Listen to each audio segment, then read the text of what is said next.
Do you ever wonder what happened to the way things were? It could be about anything. This could be a video about anything, but whatever happened to is the topic. Whatever happened to the Postal Service that we grew up with? I think back to when I was a kid, and I knew my delivery driver. We had a rural route, so we had a route number and a box number. Every day, Monday through Saturday, except for holidays, the same driver would come along. It was, I'm sure he had vacation. They had relief drivers, and we knew the relief driver as well, but we knew our permanent route driver.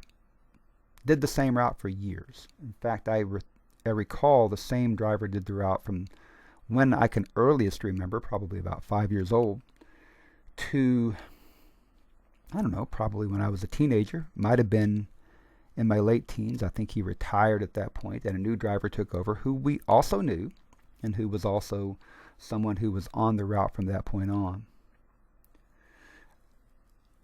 Up until just recently, we had that relationship. We had a delivery driver here, even after we moved to a 911 address and the rural route was abolished.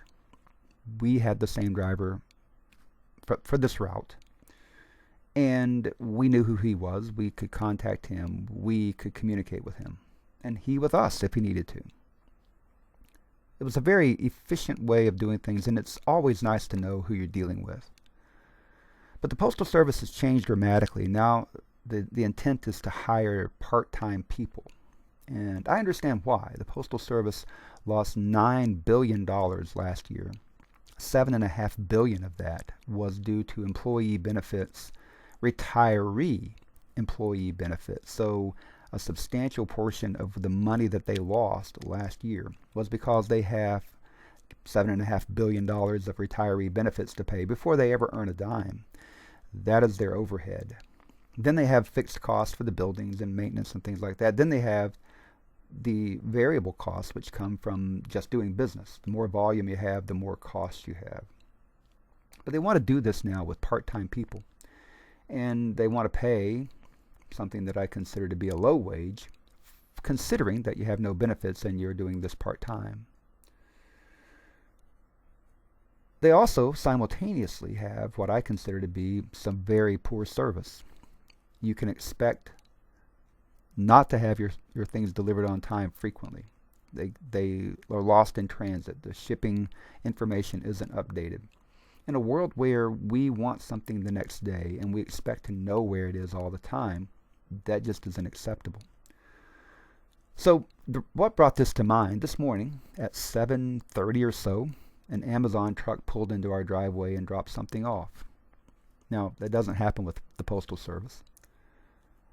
Often on the weekends, Saturday, Sunday, we have Amazon drivers pull into the driveway. Now, there's something that happens that's kind of weird because I often have this more than one driver show up on the same day. To me, that's kind of strange. I don't know what that's all about. I don't know how they do this. I don't know how they make money with this. I don't understand the logistics of that. Seems very inefficient to me, but they do it. And maybe it works for them. Obviously it does because they're doing well.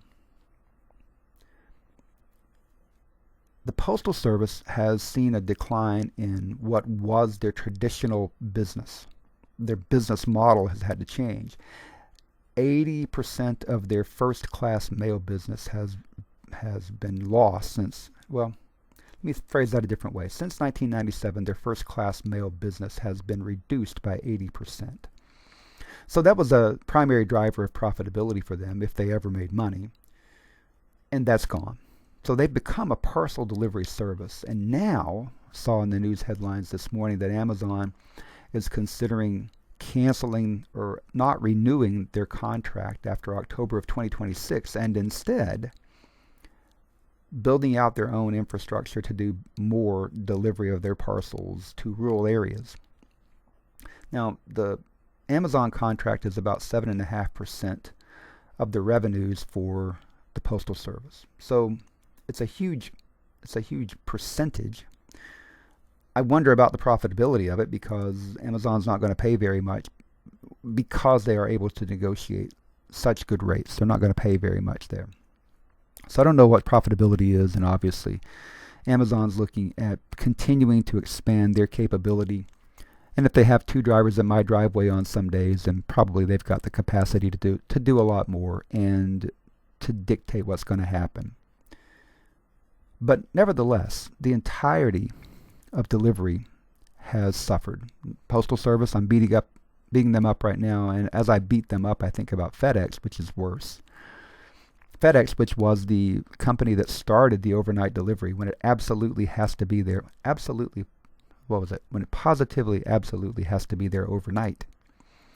That was FedEx. And they would even, at early in their years, they had a guarantee. If it weren't delivered on time, they would give you your money back.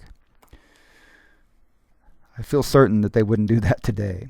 FedEx is working with contract drivers delivering their packages. The same drivers are rarely at your house. They are supplied by a third party which is contracted out. They don't work for FedEx. They don't have benefits from FedEx. And you rarely have the best experience with FedEx. Just the way it works. I've had many packages that have been lost in FedEx purgatory with no capability of figuring out where they were, what was going to happen.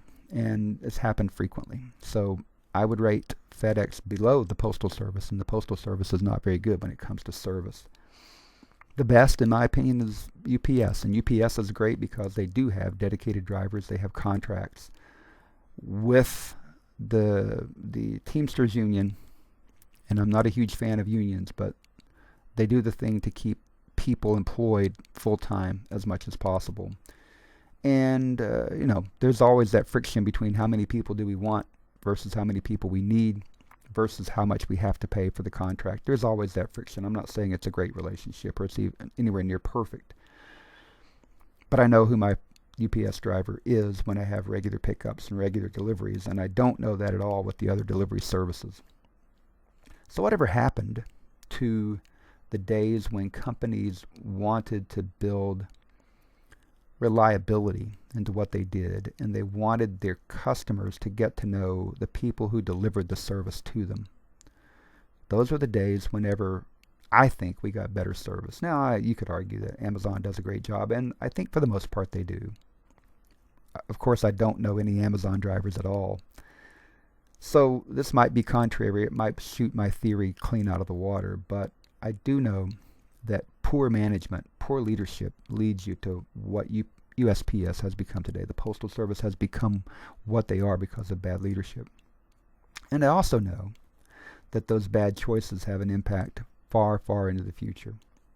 As I said, $7.5 billion of the $9 billion that the USPS lost last year was a direct result of overhead from retiree costs, pensions, benefits that they have to pay to the retirees from the Postal Service. That's why they don't want to hire full-time people.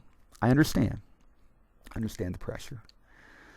But I also understand that at some point you either do what you're there to do or you go away. And I think the Postal Service is on the brink of not doing what they're there to do. And they're going to go away. And that's going to be a major event in the history of the country. Doesn't mean that I think it's for the best, doesn't mean that I think it's for the worst. I just think it's a thing. And it's going to be that thing. And there's not much we can do about it as users or as customers. But we can watch it happen. We're going to see it happen. It's going to happen pretty quickly, I think, as more of the traditional business models that we've been exposed to continue to slough off and die away, just like the newspaper industry, just like network television. Those things are going to go away. Whatever happened to the days when we knew our postman, our postal delivery driver, our postmaster? I'm afraid they're a thing of the past, and they will remain so. And probably in the not too distant future, so will the Postal Service be a thing of the past. Hope you have a great day. And we'll leave on that high note. Hope you have a great day. Endeavor to persevere.